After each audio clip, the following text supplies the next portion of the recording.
नमस्ते स्टूडेंट्स, मेरा नाम जयेश। आपका स्वागत है बेसिक कॉन्सेप्ट मेरे यूट्यूब चैनल पे।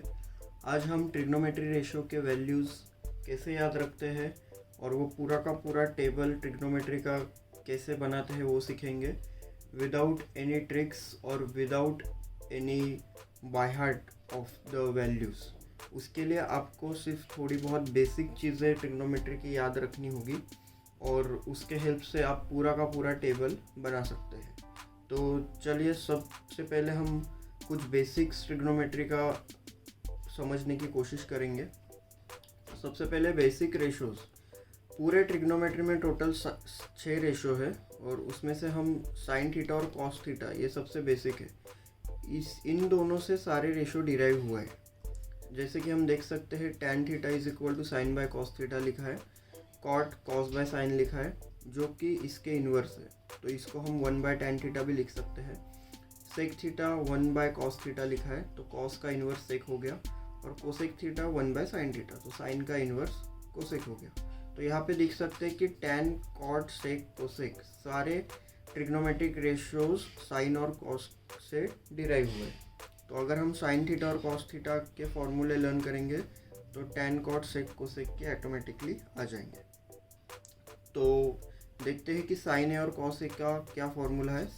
साइन ए का फॉर्मूला होता है साइड अपोजिट अपॉन हाइपोटेन्यूस, और कॉस ए का होता है साइड एडजेसेंट अपॉन हाइपोटेन्यूस। आपको ये दोनों सिर्फ याद रखने हैं, इसके हेल्प से आपको बाकी के 4 आ जाएंगे। और ये हम 90 डिग्री ट्रायंगल को ही यूज़ करेंगे। ओके, अगर 90 डिग्री ट्रायंगल नहीं होता तो हाइपोटेन्यूस आता ही नहीं, तो इसके लिए ये 90 डिग्री के लिए ही यूज़ होगा।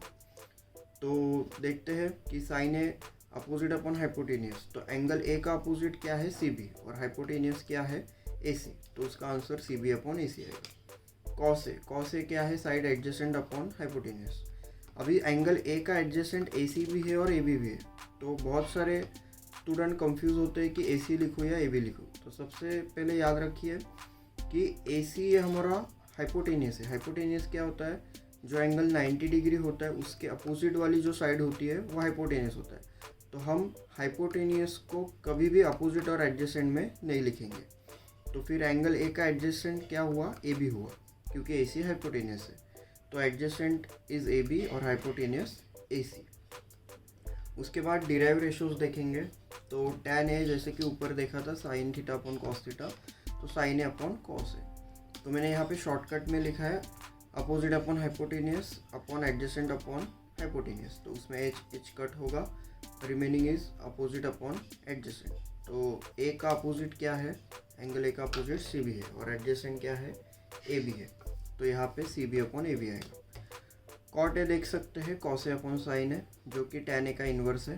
तो हम डायरेक्टली यहाँ पे tan ए का इन्वर्स भी A B upon C B लिख सकते हैं, बट अगर tan ए याद नहीं रहेगा तो फिर हम directly cos A upon sine A का फॉर्मूला लिखेंगे, adjacent upon hypotenuse upon opposite upon hypotenuse, H cut, फिर बचेगा एडजेसेंट अपॉन अपोजिट। तो ए का एडजेसेंट क्या होगा, ए बी, और अपोजिट क्या होगा, सी बी। तो यहाँ पे आंसर देख सकते हैं A B upon C B. ठीक है, उसके बाद देखेंगे नेक्स्ट है सेक ए। सेक ए किसका इन्वर्स है, कॉस ए का, तो 1 upon cos A. Cos A क्या होता है, एडजेसेंट अपॉन हाइपोटेन्यूस, तो उसका इन्वर्स हाइपोटेन्यूस अपॉन एडजेसेंट। तो हाइपोटेन्यूस क्या है, ए सी, और एडजेसेंट क्या हो गया, A B. Cosec A is 1 by sine A, sine A का इन्वर्स, साइन ए का फॉर्मूला होता है अपोजिट अपॉन हाइपोटेन्यूस, तो उसका इन्वर्स हाइपोटेन्यूस अपॉन अपोजिट। तो फिर हाइपोटेन्यूस हमारा ए सी है और उसका अपोजिट ए का एंगल अपोजिट सी बी, तो ए सी अपॉन सी बी। तो जैसे कि देख सकते हैं कि सारे हम साइन ए और कॉस ए के फॉर्मूले के हेल्प से हमने सारे डिराइव रेशियो निकाले। तो आपको ये दोनों याद रखने की ज़रूरत होगी, आप बाकी के 4 इनके दोनों के हेल्प से निकाल सकते हो। ठीक है, अभी हम आगे देखेंगे कि टेबल के लिए क्या क्या और याद रखना ज़रूरी होगा। 0 अपॉन 1 होता है 0, 0 से आप कुछ भी डिवाइड करोगे एनीथिंग वो हमेशा 0 आएगा। और 1 अपॉन 0 होता है नॉट डिफाइंड, क्योंकि आप 0 से किसी को डिवाइड कर ही नहीं सकते।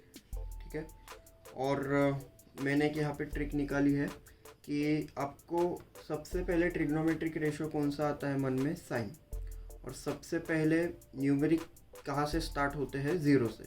तो हमेशा याद रखना कि साइन ज़ीरो ज़ीरो होता है, ये कुछ भी करके याद रखिए। तो उसके बाद मैंने यहाँ पे लिखा है कि साइन के बाद कॉस याद रखेंगे, कॉस के बाद फिर से साइन, साइन के बाद फिर से कॉस, और यहाँ पे सीक्वेंस में 0 1 0 1। तो इसका यूज़ कैसे करेंगे, जैसे कि साइन 0 0 होता है, उसके बाद कॉस 0, तो साइन 0 0 है तो उसके बाद कॉस 0 1 होगा। ओके, फिर उसके बाद साइन 90, तो साइन 90 यहाँ पे 0 लिखा है, तो साइन 90 0 है, इसके लिए कॉस 90 1।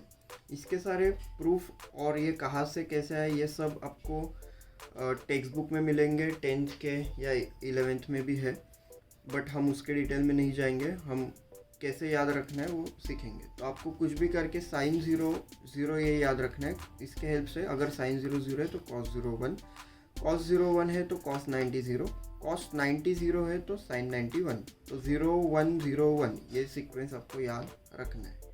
ओके, तो इसके हेल्प से हम कुछ भी 0 और 90 के एंगल से वो कैसे आते हैं वो देखेंगे। tan 0, अभी tan का डेफिनेशन क्या है, साइन बाय कॉस।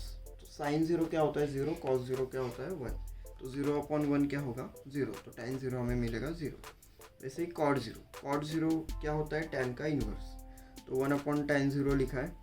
अगर tan आपको याद नहीं रहेगा तो आप cos 0/sin 0 भी लिख सकते हो। तो cos 0 1 sin 0 0, तो 1/0 नॉट डिफाइंड। उसके बाद sec 90, sec किसका इन्वर्स होता है, cos का, तो cos 90 का वैल्यू क्या होता है 0, तो 1/0 1/0 इज नॉट डिफाइंड। फिर cosec 90, cosec मतलब 1/sin 90, तो sin 90 क्या होता है 1, तो 1/1 1। तो यहाँ पे आप देख सकते हैं कि हमने बेसिकली ये जो बेसिक रेशोज़ है साइन और कॉस वो आपको याद रखने होंगे। मतलब बेसिकली ये साइन 0 0 भी याद रखा तो बाकी के सब आ जाएंगे, और उसके हेल्प से आप कोई भी डिराइव रेशो, मैंने यहाँ 2-4 लिखे हैं, बाकी के आप खुद से भी कर सकते हो। बस ये 4 आपको याद रखने होंगे। तो इसके बाद हम देखेंगे 0 और 90 को छोड़ के बाकी जो एंगल्स हैं 30 60 45, इनको याद कैसे रखेंगे with the help of this trick. तो सबसे पहले हमें साइन 30 कुछ भी करके हाफ है वो याद रखना होगा, क्योंकि इसके हिसाब से ये ट्रायंगल का वैल्यूज़ हम लिखने वाले हैं। तो अगर आपने 30 ऊपर लिखा है तो साइन 30 क्या होता है अपोजिट अपॉन हाइपोटेनियस, तो 30 का अपोजिट 1 और हाइपोटेनियस 2 यहाँ पे आ जाएगा। और अगर आपने 30 नीचे लिखा है तो सपोज मैं यहाँ पे एक ट्रायंगल ड्रॉ करके दिखाता हूँ।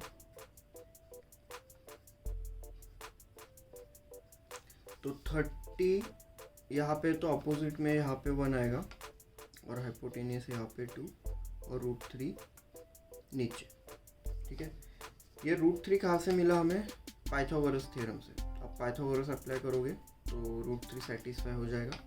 तो साइन 30 अगर 30 नीचे लिखा है तो उसके अपोजिट 1 यहाँ पे आएगा, और ऊपर लिखा है तो उसके अपोजिट 1 यहाँ पे आएगा। और 45 45 90 के ट्रायंगल में आपको अपोजिट ऑफ 45 वाले को 1 लिखना है, और फिर पाइथागोरस से आपको हाइपोटेनियस √2 मिलेगा। तो ये 2 ट्रायंगल आपको याद रखने हैं। अभी with the help of this 2 triangle आप बाकी के सारे ट्रिग्नोमेट्रिक रेशोज निकाल सकते हो। तो cos 30 देखते हैं, cos 30 क्या होता है 30 एडजेसेंट अपॉन हाइपोटेनियस, तो 30 का एडजेसेंट √3 हाइपोटेनियस 2, तो √3/2।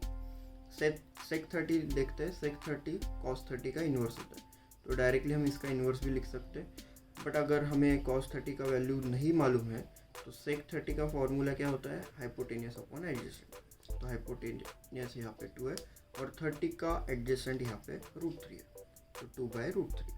कोसेक 30 देखते हैं, कोसेक का फॉर्मूला होता है हाइपोटेनियस अपॉन अपोजिट, तो 30 का हमेशा हाइपोटेनियस तो 2 ही आएगा और अपोजिट यहाँ पे 30 का 1 है, तो 2/1। साइन 45 देखते हैं, तो 45 यहाँ पे 2 है तो आप कोई भी ले सकते हो, ऊपर या नीचे वाला, उसके अपोजिट 1 ही आएगा। तो sine 45 opposite upon hypotenuse that is 1/√2, तो यहाँ पे अपोजिट अपॉन हाइपोटेनियस 1/√2। tan 45 देखते हैं, tan का फॉर्मूला होता है अपोजिट अपॉन एडजेसेंट, तो यहाँ पे 45 के अपोजिट 1 है और एडजेसेंट भी 1 है, तो 1/1 इज 1। फिर उसके बाद कोसेक 60 देखते हैं, तो 60 पे जाएंगे, तो कोसेक का फॉर्मूला क्या होता है हाइपोटेनियस अपॉन अपोजिट, तो हाइपोटेनस यहाँ पे 2 है और उसका अपोजिट यहाँ पे √3 है, तो 2/√3। फिर सेक 60 देखते हैं। तो सेक का फॉर्मूला क्या होता है, हाइपोटेनस अपॉन एडजेसेंट। तो हाइपोटेनस यहाँ पे 2 है और एडजेसेंट में यहाँ पे 1 लिखा है, तो 2/1। फिर cos 45, तो cos का फॉर्मूला क्या होता है, एडजेसेंट अपॉन हाइपोटेनस। तो एडजेसेंट यहाँ पे 1 लिखा है और हाइपोटेनस तो 1/√। तो ऐसे करके आप पूरा का पूरा ट्रिग्नोमेट्री के टेबल के वैल्यूज़ याद रख सकते हैं, और जब भी चाहिए तभी कहाँ पे भी विदाउट दैट टेबल आप कोई भी एक सिंगल वैल्यू निकाल सकते हैं। तो एग्ज़ाम में आप क्या करेंगे, सबसे पहले ये दोनों टेबल निकालेंगे और इसके जो वैल्यूज़ है वो लिखेंगे, और रफ में ये निकालिए और with the help of formula आप सारे वैल्यू निकाल सकते हैं। ओके, कोई डाउट रहेगा तो आप कमेंट सेक्शन में पूछ सकते हैं। Thank you.